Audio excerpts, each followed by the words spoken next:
ఈ రోజుల్లో బయట వెజిటబుల్స్ కొనాలంటే భయం వేస్తుంది. అన్నీ ఇంజెక్టెడ్వే. రోజు రోజుకి జనాభా పెరుగుతుంది. రాబోయే 25 ఏళ్లలో ఇప్పుడున్న కల్టివేషన్ 70% పెరిగితే కానీ ఫ్యూచర్లో మనకి ఫుడ్ దొరుకుతుంది. రోజు పెరుగుతున్న జనాభా 250 బేబీస్ పర్ మినిట్. ప్రతిరోజు 4 లక్షల మంది పిల్లలు పడుతున్నారు. సంవత్సరానికి 140 మిలియన్. ఈ లెక్కన 2 డికేడ్స్లో 10 బిలియన్ పాపులేషన్ అయిపోయి ప్రపంచం మొత్తం కిక్కిరిసిన ట్రైన్లా తయారవుద్ది. అంతమందికి ఫుడ్ సప్లై ఎక్కడి నుంచి వస్తుంది? బిలియన్స్ ఆఫ్ పీపుల్ అపార్ట్మెంట్లో గబ్బిలాల్లా ఏలాడుతూ కనిపిస్తారు మనకి. ఎక్కడి నుంచి తెస్తాం ఫుడ్? మీకు పుట్టే ప్రతి బిడ్డ సెల్ఫ్ సఫిషియెంట్ అవ్వాలంటే ఒక్కొక్కడికి 1 ఎకరం కావాలి. ఎక్కడ దొరుకుద్ది? ఎకరం కొని ఆ తర్వాత కొడుకుని కనాలి. ఇది జరుగుతుందా?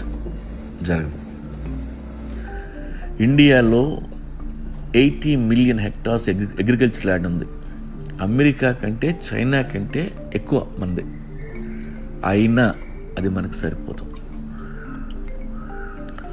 ఒక పక్క రైతులు చచ్చిపోతుంటే అగ్రికల్చర్ ఎలా పెరుగుతుంది? అందుకే మనమే రైతులా మారిపోవాలి. మన కిచెన్ పక్కనే కూరగాయలు పెరగాలి. ప్రతి ఇంట్లో రైతు పుట్టాల్సిన టైం దగ్గర పడింది. ఇంటింటా వ్యవసాయం రావాలి. ఎవడి కూరగాయలు ఆడే పండించుకోవాలి. వ్యవసాయం చేయలేక కష్టాలు పడలేక ఏ రైతు తన కొడుకు వ్యవసాయం చేయాలని కోరుకోవడం లేదు. అందుకే రైతు కోసం ఎదురు చూడొద్దు. మనమే రైతులుగా మారదాం. ప్రభుత్వమే ముందడుగు వేయాలి. ప్రతి విలేజ్లో వర్టికల్ ఫార్మింగ్ మొదలుపెట్టాలి. ఇప్పుడు మన రైతులు పండించేవి మనకి భవిష్యత్తులో సరిపోవు. ప్రతి ఊర్లో ప్రభుత్వమే పెద్ద పెద్ద షెడ్లు వేసి అందులో ఈ వర్టికల్ ఫార్మింగ్ చేయాలి.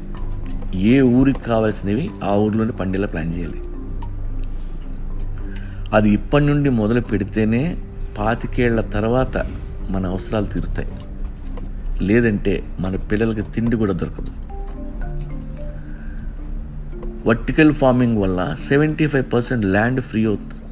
దాంట్లో వరి, గోధుమ, రాగి, బార్లీ, కినోవా, మొక్కజొన్న, వేరుశనగ అలా ఎన్నో పండించవచ్చు. భవిష్యత్తులో 70% అగ్రికల్చర్ పెరగాలంటే ఇదే మంచి మార్గం.